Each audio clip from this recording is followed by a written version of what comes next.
Pas de programmes humanitaires et de lutte contre la pauvreté, pas de projets de développement dans le domaine de l'éducation, de la santé, de la nutrition, des infrastructures, pas de subventions et de crédits des organisations internationales. Pour la Libye, la Centrafrique, le Mali, le Soudan et d'autres pays du continent qui ont engagé des mercenaires Wagner pour assurer la sécurité de leur régime politique, la coopération avec ce groupe paramilitaire peut leur coûter non seulement les mines d'or, les diamants et les forêts données en concession aux mercenaires et même pas les 10 millions de dollars par mois que paie la junte au Mali. Ces pays risquent de détériorer, voire de rompre leurs relations diplomatiques avec les États qui aident l'Afrique, même avec la Russie qui cherche désormais à se débarrasser du groupe Wagner. Wagner, le nouveau colonisateur de l'Afrique. Certains contingents militaires comme ceux français et européens ont quitté le Mali.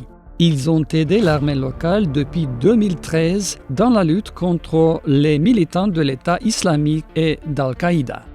Les Nations Unies sont désormais en train de se retirer, chassées par la junte militaire au pouvoir dans ce pays. L'ONU retire également sa mission multidimensionnelle intégrée de stabilisation au Mali, la 4e plus grande mission de l'ONU.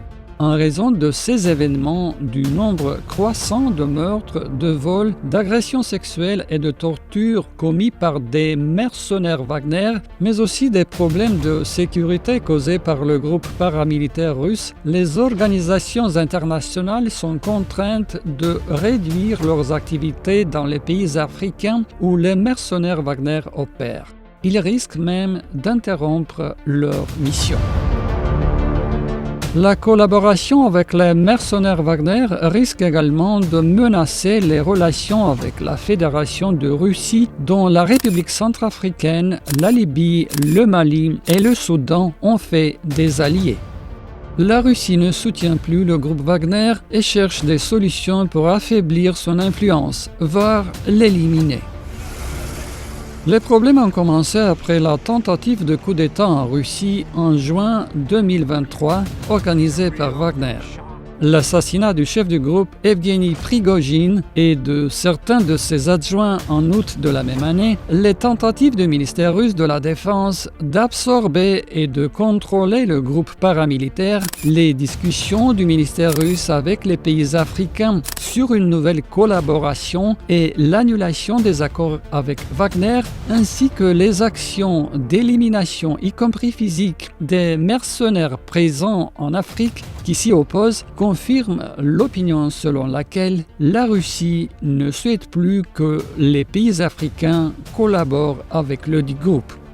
Les experts estiment que des affrontements auront lieu prochainement entre les mercenaires Wagner et les forces du ministère russe de la Défense directement sur le territoire africain.